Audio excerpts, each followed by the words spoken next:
ప్రేమలో పడ్డాక అవేవో ఉంటాయి కదా, అలాంటివి ఏమన్నా? ఎందుకుండు భాగ్యం, ఆ రోజు ఫిబ్రవరి 14th.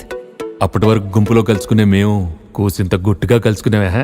ఇప్పటికే ఆ మూమెంట్ తలుచుకుంటే ఊనుకొచ్చేస్తుంది. చిరు చిరు జల్లెల్లో పెదవులు తడిసాయే, తడిసిన ఇద్దరి పెదవుల పైన మెరుపులు మెరిసాయే, ఉరుముల చప్పుడులో ఉరకలు మొదలాయే, ఉరుకుతూ ఉండే తలపులనేమో బిడియములాపాయే.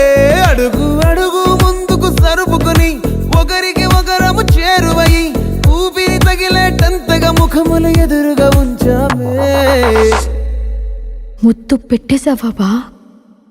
లేదే భాగ్యం, తొలి ముద్దు భాగ్యం నీకే దక్కింది. చాలే.